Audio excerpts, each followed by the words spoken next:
Hello friends, PSC energy ബൂസ്റ്ററിൻ്റെ online ക്ലാസ്സിലേക്ക് എല്ലാ ഉദ്യോഗാർത്ഥികൾക്കും സ്വാഗതം. ഇന്ന് നമ്മൾ കമ്പനി ബോർഡ് ലാസ്റ്റ് ഗ്രേഡിൻ്റെ ക്ലാസ്സിലാണ് ഇപ്പോൾ തുടർന്നുകൊണ്ടിരിക്കുന്നത്. അതുമായിട്ട് ബന്ധപ്പെട്ട് സ്വാതന്ത്ര്യാനന്തര ഇന്ത്യയിൽ വിവിധ മേഖലകളിൽ ഉണ്ടായ പുരോഗതികളും നേട്ടങ്ങളെയും കുറിച്ച് പഠിക്കാം. അപ്പോൾ ആ പുരോഗതികളെയും നേട്ടങ്ങളെയും കുറിച്ച് പഠിക്കുമ്പോൾ പ്രധാനമായിട്ടും വരുന്ന ഒരു പുരോഗതിയാണ് വ്യവസായം എന്ന് പറയുന്നത്, അല്ലേ? വ്യവസായത്തിലുണ്ടായ മാറ്റങ്ങളും തുടർന്ന് ഇപ്പോൾ നിലവിൽ എങ്ങനെയൊക്കെയാണ് നമ്മുടെ ഈ വ്യവസായത്തിൻ്റെ സ്റ്റേറ്റ്സ് നടന്നു പോകുന്നതെന്നുള്ള കാര്യങ്ങളൊക്കെ കൂടെ നമുക്ക് എന്ത് ചെയ്യാം, നോക്കാം. വ്യവസായം സമ്പദ്ഘടനയിലെ അടിസ്ഥാന മേഖലകളെ നിയന്ത്രിക്കുക എന്ന ലക്ഷ്യത്തിനനുസൃതമായിട്ട് നിലവിൽ വന്ന വ്യാവസായിക നയമാണ് എന്തെന്ന് പറയുന്നത് 1956 വ്യാവസായിക നയപ്രമേയം. ഇൻഡസ്ട്രിയൽ പോളിസി റെസൊല്യൂഷൻ IPR എന്ന് പറയും. 1956 വ്യാവസായിക നയപ്രമേയം സമ്പദ്ഘടനയിലെ അടിസ്ഥാന മേഖലകളെ എന്ത് ചെയ്യണം, നിയന്ത്രിക്കുക എന്ന ലക്ഷ്യത്തിനനുസൃതമായിട്ട് നിലവിൽ വന്ന വ്യാവസായിക നയമാണ്. രണ്ടാം പഞ്ചവത്സര പദ്ധതിക്ക് അടിത്തറയായിരുന്ന നയമാണ് ഏത്, നമ്മുടെ ഈ IPR എന്ന് പറയുന്നത്, വ്യാവസായിക നയപ്രമേയം എന്ന് പറയുന്നത്. IPR 1956 വ്യവസായങ്ങളെ 3ആയി തിരിച്ചു.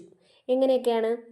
സർക്കാരിൻ്റെ മാത്രം ഉടമസ്ഥതയിലുള്ള വ്യവസായങ്ങൾ, പിന്നെന്താ, പുതിയ വ്യവസായങ്ങൾ തുടങ്ങാനുള്ള മുഴുവൻ ഉത്തരവാദിത്വവും സർക്കാരിന് നിക്ഷിപ്തമായതും, അത്തരത്തിൽ സർക്കാരിൻ്റെ പ്രവർത്തനങ്ങളെ പരിപോഷിപ്പിക്കുന്ന സ്വകാര്യ വ്യവസായങ്ങൾ, അങ്ങനെ രണ്ടായിട്ട്. അടുത്ത് മൂന്നാമത്തെന്ന് പറയുന്നത് സ്വകാര്യ മേഖലയിലുള്ള വ്യവസായങ്ങൾ. അപ്പോൾ 3ആയിട്ടാണ് ഈ വ്യവസായത്തിനെ തരംതിരിച്ചിരുന്നത്. ഒന്നെന്ന് പറയുന്നത് സർക്കാരിൻ്റെ മാത്രം ഉടമസ്ഥതയിലുള്ള വ്യവസായങ്ങൾ, രണ്ടെന്ന് പറയുന്നത് പുതിയ വ്യവസായങ്ങൾ തുടങ്ങാനുള്ള മുഴുവൻ ഉത്തരവാദിത്വം സർക്കാരിലുള്ളതും, അത്തരത്തിൽ സർക്കാരിൻ്റെ പ്രവർത്തനങ്ങളെ പരിപോഷിപ്പിക്കുന്ന സ്വകാര്യ വ്യവസായങ്ങൾ, മൂന്നെന്ന് പറയുന്നത് സ്വകാര്യ മേഖലയിലുള്ള വ്യവസായങ്ങൾ മാത്രം. ഇങ്ങനെ 3 തരത്തിലാണ് വ്യവസായങ്ങളെ ആ സമയത്ത് തിരിച്ചിരുന്നത്.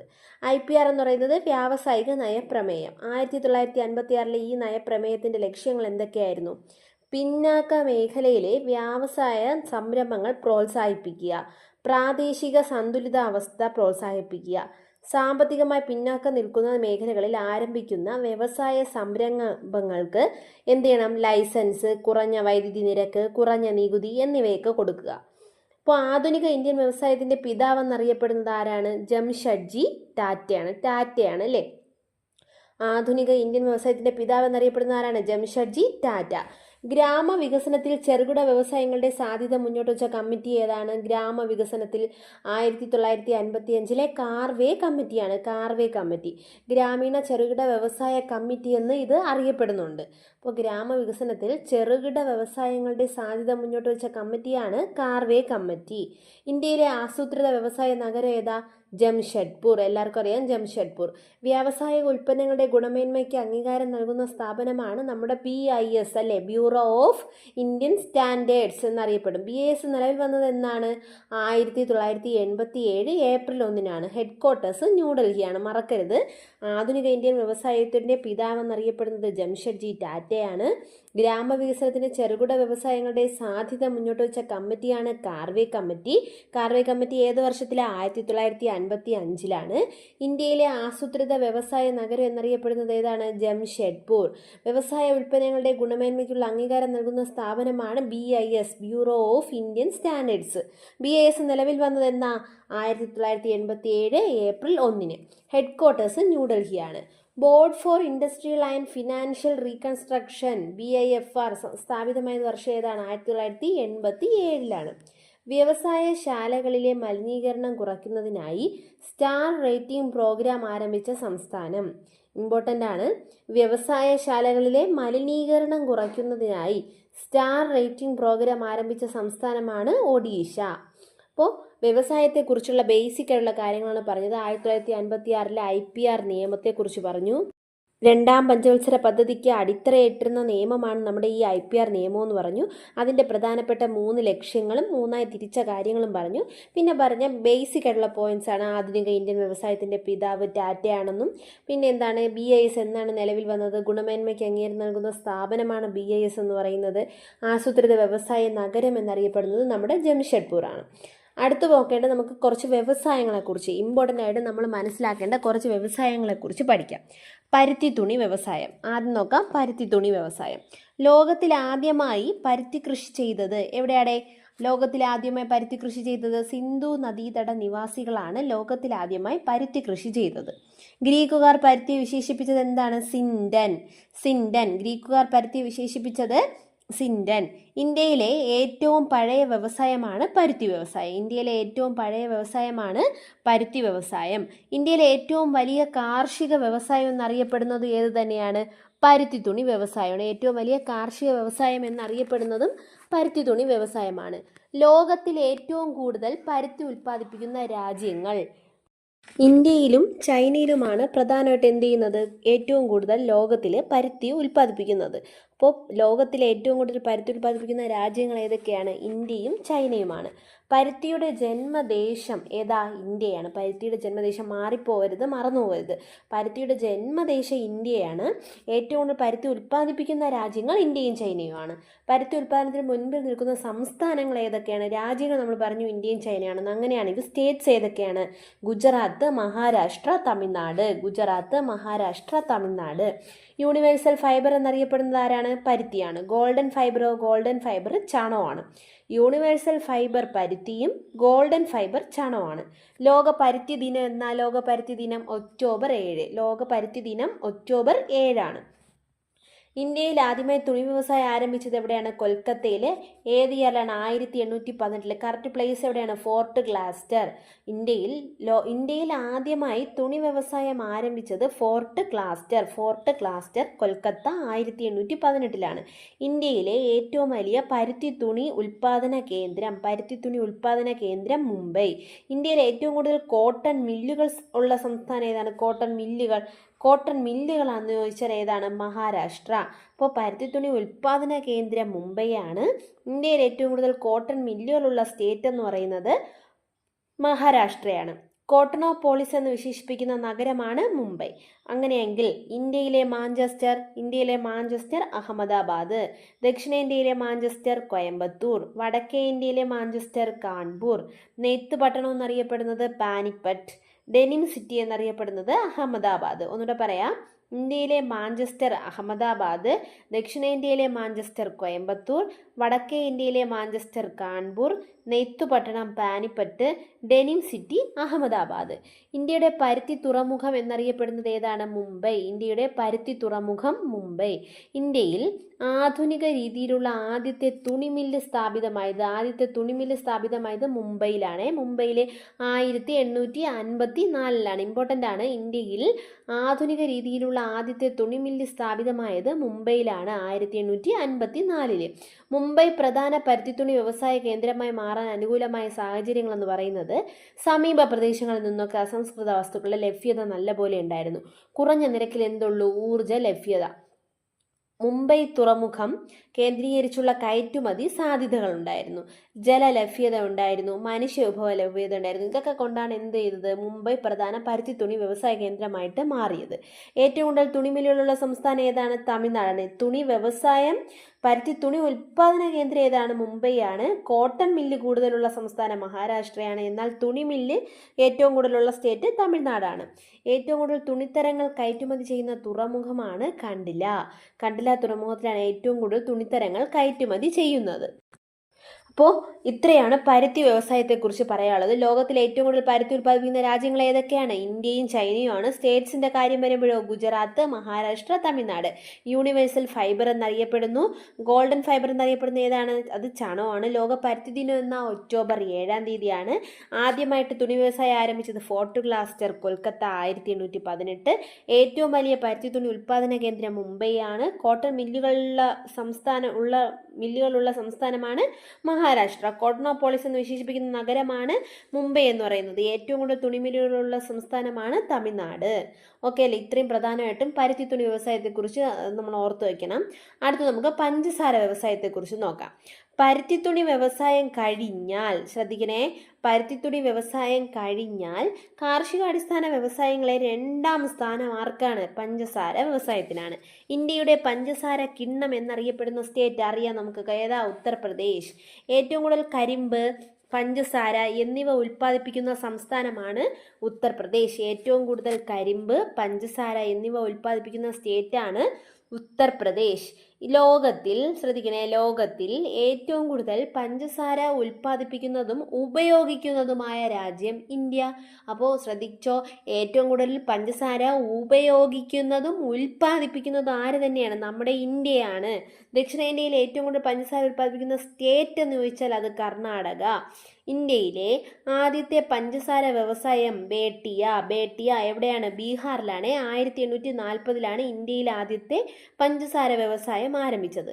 മഹാരാഷ്ട്രയിലെ പ്രധാന പഞ്ചസാര ഫാക്ടറികളുള്ള കേന്ദ്രങ്ങളാണ് Nashik, Sangli, Kolhapur. Indian institute of sugar cane research സ്ഥിതി ചെയ്യുന്നത് എവിടെയാണ്? Lucknow. Indian institute of sugar cane research സ്ഥിതി ചെയ്യുന്നത് ലക്നൗ. നാഷണൽ ഷുഗർ ഇൻസ്റ്റിറ്റ്യൂട്ട് സ്ഥിതി ചെയ്യുന്നത് എവിടെയാണ്? അത് കാൺപൂരാണ്. അപ്പോൾ ഇത്രയേ ഉള്ളൂ പഞ്ചസാര വ്യവസായം. പഞ്ചസാര കിണ്ണം എന്നറിയപ്പെടുന്ന സ്റ്റേറ്റാണ് ഉത്തർപ്രദേശ്.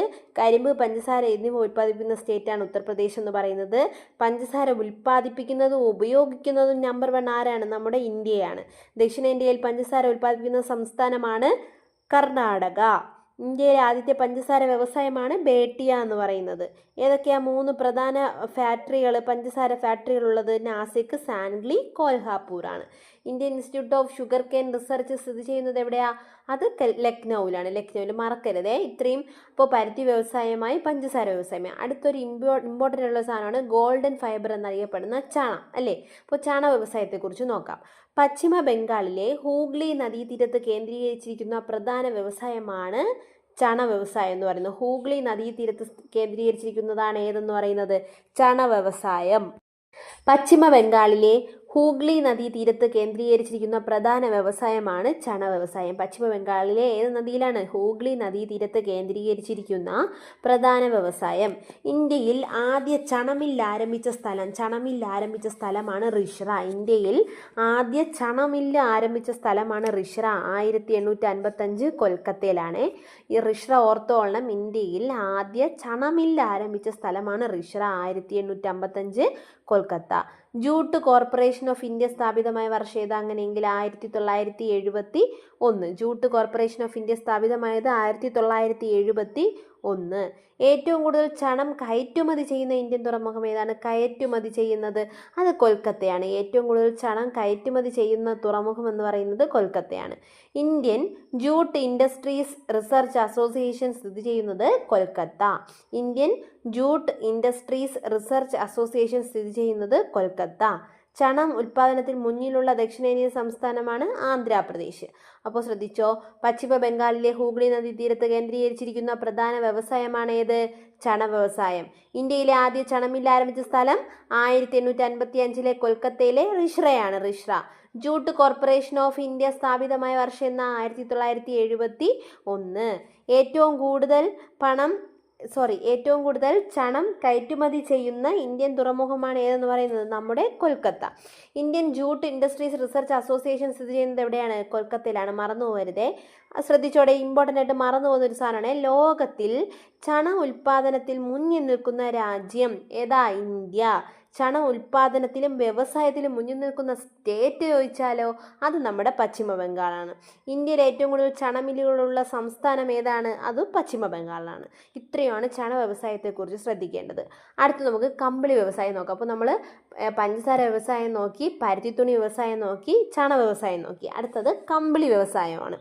ആധുനിക കമ്പിളി വ്യവസായം ഇന്ത്യയിൽ ആരംഭിച്ച സ്ഥലമാണ് ലാൽ ഇൽമി. 1876 കാൺപൂരിലെ ലാൽ ഇൽമിയിലാണ് ആധുനിക കമ്പിളി വ്യവസായം ഇന്ത്യയിൽ ആരംഭിച്ചത്. കമ്പിളി ഉൽപ്പാദനത്തിൽ മുന്നിൽ നിൽക്കുന്ന ഇന്ത്യൻ സ്റ്റേറ്റ് ഏതാണ്? രാജസ്ഥാൻ. കമ്പിളി ഉൽപ്പാദനത്തിൽ മുന്നിൽ നിൽക്കുന്ന സ്റ്റേറ്റാണ് രാജസ്ഥാൻ.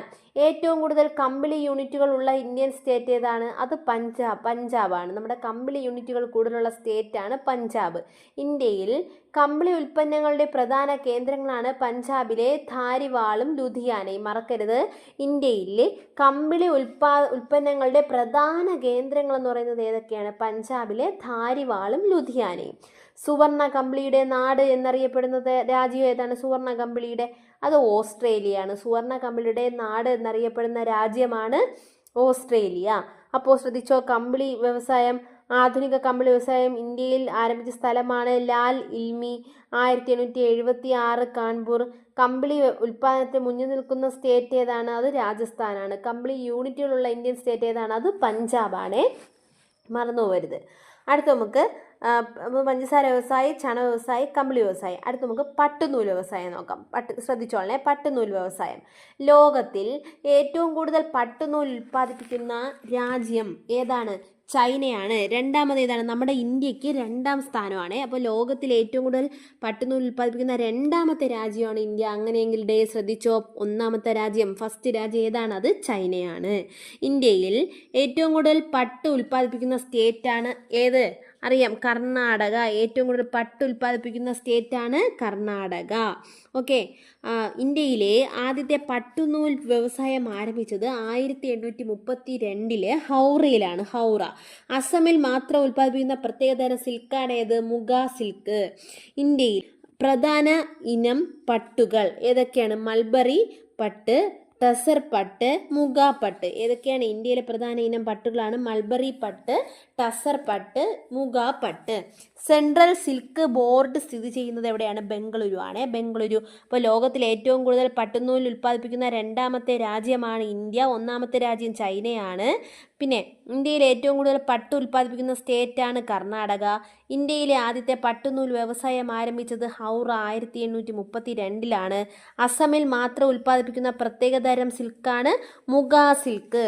ഇന്ത്യയിലെ പ്രധാന ഇനം പട്ടുകൾ ഏതൊക്കെയാണ്? മൽബറി പട്ട്, ടസർ പട്ട്, മുഗ പട്ട്. സെൻട്രൽ സിൽക്ക് ബോർഡ് സ്ഥിതി ചെയ്യുന്നത് എവിടെയാണ്? ബംഗളൂരു ആണ്. ബംഗളൂരു. അടുത്തൊരു ഇമ്പോർട്ടൻ്റ് ആയിട്ടുള്ള വ്യവസായമാണ് പേപ്പർ വ്യവസായം. ഇന്ത്യയിലെ ആദ്യ പേപ്പർ മിൽ സ്ഥാപിതമായത് സെറാംപൂർ. ഏത് സ്റ്റേറ്റാ? പശ്ചിമ ബംഗാൾ. ഏത് വർഷമാണ്? 1812.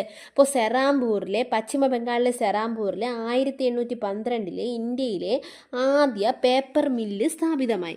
ഇന്ത്യയിലെ ആദ്യത്തെ ആധുനിക പേപ്പർ മില്ല് സ്ഥാപിക്കപ്പെട്ട സ്ഥലമാണ് സെറാംപൂർ, പശ്ചിമ ബംഗാൾ എന്ന് പറയുന്നത്. 1832 ഇന്ത്യയിൽ പേപ്പർ ഉൽപ്പാദനത്തിൽ മുന്നിൽ നിൽക്കുന്ന സ്റ്റേറ്റാണ് മഹാരാഷ്ട്ര. ഏറ്റവും വലിയ പേപ്പർ മില്ലെന്ന് പറയുന്നത് മഹാരാഷ്ട്രയിലെ ബെല്ലാർപൂർ ആണ്. Ballarpur. National News Print and Paper Mill സ്ഥിതി ചെയ്യുന്ന സ്ഥലം ഏതാ? നേപ്പാനഗർ, മധ്യപ്രദേശ്. നേപ്പാനഗർ, മധ്യപ്രദേശ്. ഏറ്റവും കൂടുതൽ പേപ്പർ മില്ലുകളുള്ള സ്റ്റേറ്റ് ഏതാണ്? അത് ഉത്തർപ്രദേശാണ്. ഏറ്റവും കൂടുതൽ എന്തുള്ളത്? പേപ്പർ മില്ലുകളുള്ള സംസ്ഥാനമാണ് ഉത്തർപ്രദേശ് എന്ന് പറയുന്നത്. അടുത്ത് നോക്കേണ്ട ഒരു പ്രധാനപ്പെട്ട വ്യവസായമാണ് തേയില വ്യവസായം.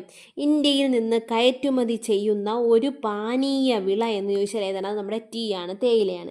തേയിലയുടെ ശാസ്ത്രീയ നാമം പറയട്ടെ, കമേലിയ സെനൻസിസ് ആണ്. സെനൻസിസ്. ഇന്ത്യയിൽ തേയില ചെടികളെ ആദ്യമായി കണ്ടെത്തിയത് 1823 British major Robert Bruce upper അസമിലെ കുന്നിൻ ചെരിവുകളിലാണ് ആദ്യമായിട്ട് കണ്ടെത്തിയത്. ഇന്ത്യയിലെ തേയില ചെടികൾ ആദ്യമായി കണ്ടെത്തിയത് 1823 ബ്രിട്ടീഷ് മേജർ റോബർട്ട് ബ്രൂസ് ആണ്. Robert Bruce. അപ്പോൾ ഇന്ത്യയിൽ തേയില കൃഷി ചെയ്യുന്ന സംസ്ഥാനങ്ങൾ ഏതൊക്കെയാണ്? ഇമ്പോർട്ടൻ്റ് ആണ്, വെരി വെരി ഇമ്പോർട്ടൻ്റ്. അസം, പശ്ചിമ ബംഗാൾ, കേരളം, തമിഴ്നാട്. തേയില കൃഷിക്ക് അനുയോജ്യമായ ഭൂമി, ഇതൊക്കെ ഇമ്പോർട്ടൻ്റ് ആണ്, ഇതൊക്കെ ചോദിക്കുന്നതാണ്. തേയില കൃഷിക്ക് അനുയോജ്യമായ ഭൂമി ശാസ്ത്ര ഘടകങ്ങൾ. താപനില എത്ര വേണം? 25 ഡിഗ്രി സെൽഷ്യസ് മുതൽ 30 ഡിഗ്രി സെൽഷ്യസ് വരെ പാടുള്ളൂ തേയിലയ്ക്ക്. അടുത്തിങ്ങനെ വാർഷിക വർഷപാതം 200 സെൻറ്റിമീറ്റർ മുതൽ 250 സെൻറ്റിമീറ്റർ വരെ. ജൈവാംശം കൂടുതലുള്ളതും നീർവാർച്ചയുള്ളതുമായ മണ്ണ്, കുന്നിൻ ചെരിവുകളിൽ അങ്ങനെയുള്ള മണ്ണാണ് എന്ത് ചെയ്യുന്നത്? ജൈവാംശം കൂടുതലുള്ള നിർവാർച്ചയുള്ളതുമായ മണ്ണാണ് എന്തെന്ന് പറയുന്നത് നമ്മുടെ ഈ തേയില വ്യവസായത്തിന് അത്യാവശ്യമായിട്ടുള്ളത്. ഹിമാചൽ പ്രദേശ്, ഉത്തരാഖണ്ഡ്, മേഘാലയ, ഈ ആന്ധ്രാപ്രദേശ്, ത്രിപുര എന്നീ സംസ്ഥാനങ്ങളിലും തേയില കൃഷി ചെയ്യുന്നുണ്ട്. ഇന്ത്യയിൽ തേയില ഏറ്റവും കൂടുതൽ ഉൽപ്പാദിപ്പിക്കുന്ന സംസ്ഥാനമാണ് അസം. സെക്കൻഡ് എവിടെയാണ്? പശ്ചിമ ബംഗാളാണ്. പശ്ചിമ ബംഗാൾ. അസമിലെ പ്രധാന തേയില ഉൽപ്പാദന മേഖലകളാണ് ബ്രഹ്മപുത്ര വാലി, അതായത് ബ്രഹ്മപുത്ര താഴ്വരയും പിന്നെ എന്താണ് ശർമ്മ വാലി. ഓക്കെ. തേയില തോട്ടങ്ങളിൽ ജോലി ചെയ്യുന്ന ഗർഭിണികൾക്കായി വേജ് കോമ്പൻസേഷൻ സ്കീം ആരംഭിച്ച സ്റ്റേറ്റാണ് അസം എന്ന് പറയുന്നത്. ഇന്ത്യയിൽ ചായ എത്തിയത് ചൈനയിൽ നിന്നാണ്. ഓക്കെ. ഇന്ത്യയിലെ വിവിധ ഇനം തേയിലകളാണ് ഏത്? ഡാർജിലിംഗ്, അസം, നീൽഗിരി, കാംഗ്ര, ഡോർസ്, തെറായ്, സിക്കിം ടീ, ത്രിപുര ടീ, ഇതൊക്കെ എന്ന് പറയുന്നത്. 2005 GI ടാഗ് ലഭിച്ച ഹിമാചൽ പ്രദേശിലെ തേയിലയാണ് എന്ന് പറയുന്നത് കാംഗ്ര ടീ എന്ന് പറയുന്നത്. 1877 ഇംഗ്ലീഷുകാരനായ ജോൺ മറോറയും പൂഞ്ഞാർ രാജാവായ കേരളവർമ്മയും തമ്മിലുണ്ടായ കരാറിൻ്റെ ഫലമായി കേരളവർമ്മ ജോൺ മൺറോയ്ക്ക് പാട്ടത്തിന് നൽകിയ സ്ഥലമാണ് മൂന്നാറിലെ കണ്ണൻദേവൻ കുന്നുകൾ എന്ന് പറയുന്നത്. ലോകത്തിലെ ഏറ്റവും വലിയ തേയില വിപണന കേന്ദ്രം, ഇമ്പോർട്ടൻ്റ് ആണേ, ലോകത്തിലെ ഏറ്റവും വലിയ തേയില വിപണന കേന്ദ്രമാണ് Guwahati tea auction centre, Assam. അപ്പോൾ തേയില കൃഷി ചെയ്യുന്ന കേരളത്തിലെ ജില്ലകളാണ് ഏതൊക്കെയെന്ന് പറയുന്നത്? ഇടുക്കിയും വയനാടും എന്ന് പറയുന്നത്. അത്രയാണ് പറഞ്ഞത്. പ്രധാനപ്പെട്ട വ്യവസായങ്ങളൊക്കെയാണ് പറഞ്ഞത്. ഇനി അടുത്ത എന്താണ്? ഇരുമ്പുരുക്ക് വ്യവസായങ്ങളെക്കുറിച്ചാണ്. അത് നമുക്ക് അടുത്ത ക്ലാസ്സിൽ നോക്കാം. അപ്പോൾ ഒന്ന് ഓടിച്ച് പറയാം. നമുക്ക് യൂണിവേഴ്സൽ ഫൈബർ എന്നറിയപ്പെടുന്ന പരുത്തി അല്ലേ, ഗ്രീക്കുകാർ പരുത്തിയെ വിശേഷിപ്പിച്ചത് എന്താണ്? സിണ്ടൻ എന്നാണ് വിശേഷിപ്പിച്ചത്. ജന്മദേശം ഇന്ത്യയാണ്. ഏറ്റവും കൂടുതൽ ഉൽപ്പാദിപ്പിക്കുന്ന രാജ്യങ്ങൾ ഇന്ത്യയും ചൈനയും ആണ്. ഇന്ത്യയിലെ ഏറ്റവും വലിയ പരുത്തി തുണി ഉൽപ്പാദന കേന്ദ്രം എന്ന് പറയുന്നത് മുംബൈയാണ്. കോട്ടൺ മില്ലുകളുള്ള സംസ്ഥാനം മഹാരാഷ്ട്രയാണ്. ഓക്കെ, ഇനി ഏറ്റവും കൂടുതൽ തുണിത്തരങ്ങൾ കയറ്റുമതി ചെയ്യുന്ന തുറമുഖം ഏതാണ്? തുണിത്തരങ്ങൾ, അത് കണ്ടിലയാണ്. പഞ്ചസാര വ്യവസായത്തിന് ഇമ്പോർട്ടൻ്റ് പറഞ്ഞ എന്താ? പഞ്ചസാര കിണ്ണം എന്നറിയപ്പെടുന്നത് ഉത്തർപ്രദേശാണ്. കരിമ്പ്, പഞ്ചസാര എന്നിവ ഉൽപ്പാദിപ്പിക്കുന്ന സംസ്ഥാനമാണ് ഉത്തർപ്രദേശ്. ലോകത്തിലെ ഏറ്റവും കൂടുതൽ പഞ്ചസാര ഉൽപ്പാദിപ്പിക്കുന്നതും ഉപയോഗിക്കുന്നതുമായ രാജ്യം ഇന്ത്യയാണ്. ഏറ്റവും പ്രധാന പഞ്ചസാര ഫാക്ടറികളുള്ള സ്ഥലങ്ങൾ നാസിക്, സാൻഗ്ലി, കോൽഹാപൂറാണ്. ഓക്കെ, ചണ വ്യവസായം പശ്ചിമ ബംഗാളിലെ ഹൂഗ്ലി നദീതീരത്ത് കേന്ദ്രീകരിച്ചിരിക്കുന്നു. Indian Jute Industries Research Association സ്ഥിതി ചെയ്യുന്നത് കൊൽക്കത്തയിലാണ്. ചണം ഉൽപ്പാദനത്തിന് മുന്നിലുള്ള ദക്ഷിണേന്ത്യൻ സംസ്ഥാനമാണ് ആന്ധ്രാപ്രദേശ് എന്ന് പറയുന്നത്. ഓക്കെ, കമ്പിളി വ്യവസായത്തിൽ പറഞ്ഞത് ലാൽഇൽമി അല്ലേ. ആധുനിക കമ്പിളി വ്യവസായം ഇന്ത്യയിൽ ആരംഭിച്ച സ്ഥലമാണ് ലാൽഇൽമി. ഇന്ത്യയിൽ കമ്പിളി ഉൽപ്പന്നങ്ങളുടെ പ്രധാന കേന്ദ്രങ്ങളാണ് പഞ്ചാബിലെ ധരിവാളും ലുധിയാനയും. ഓക്കെ, പട്ടുനൂൽ വ്യവസായം, ഇന്ത്യയിലെ ആദ്യത്തെ പട്ടുനൂൽ വ്യവസായം ആരംഭിച്ചത് എവിടെയാണ്? ഹൗറയിലാണ്. അസമിൽ മാത്രം ഉൽപ്പാദിപ്പിക്കുന്ന പ്രത്യേകതരം സിൽക്കാണ് മുഗാ സിൽക്ക്. അതെന്ത് ചെയ്യുന്നു? അതുകൊണ്ട് ഇന്ത്യയിലെ പ്രധാന ഇനം പട്ടുകളാണ് മൾബറി പട്ട്, ടെസർ പട്ട്, മുഗാ പട്ട് എന്ന് പറയുന്നത്. പേപ്പർ വ്യവസായം, ഇന്ത്യയിലെ ആദ്യ പേപ്പർ മിൽ സ്ഥാപിതമായത് എവിടെയാണ്? സെറാംപൂരിലാണ്. മഹാരാഷ്ട്രയിലെ ഏറ്റവും വലിയ പേപ്പർ മില്ലെന്ന് പറയുന്നത് മഹാരാഷ്ട്രയിലാണ് കേട്ടോ. ഓക്കെ അല്ലേ. അടുത്തതെന്ന് പറയുന്നത് തേയില വ്യവസായം. തേയില വ്യവസായത്തിൻ്റെ അനുയോജ്യമായ താപനില എന്ന് പറയുന്നത് 25 ഡിഗ്രി സെൽഷ്യസ് മുതൽ 30 ഡിഗ്രി സെൽഷ്യസ് വരെയാണ്. വാർഷിക വർഷപാതം എത്ര കിട്ടണം? 200 സെൻറ്റിമീറ്റർ മുതൽ ഒരു 250 സെൻറ്റിമീറ്റർ വരെ എന്ത് ചെയ്യണം? വാർഷിക വർഷപാതം കിട്ടണം. ഹിമാചൽ പ്രദേശ്, ഉത്തരാഖണ്ഡ്, മേഘാലയ, ആന്ധ്രാപ്രദേശ്, ത്രിപുര എന്നീ സംസ്ഥാനങ്ങളിൽ എന്ത് ചെയ്യുന്നുണ്ട്? തേയില കൃഷി ചെയ്യുന്നുണ്ട്. കേരളത്തിൽ ഏതൊക്കെയാണ് ജില്ലകൾ? ഇടുക്കി, വയനാട്ടിലാണല്ലേ കൂടുതലായിട്ട് ചെയ്യുന്നത്. ഓക്കെ, അപ്പോൾ ഇത്രയാണ് വ്യവസായത്തെക്കുറിച്ച് പഠിക്കാനുള്ളത്. ഇനി അടുത്ത് നമുക്ക് ഇരുമ്പുരുക്ക് വ്യവസായവും നമ്മുടെ ടിസ്കോയും സെയിലിനെ കുറിച്ചൊക്കെ നമുക്ക് ധാരാളമായിട്ടൊന്ന് പഠിക്കാനുണ്ട്.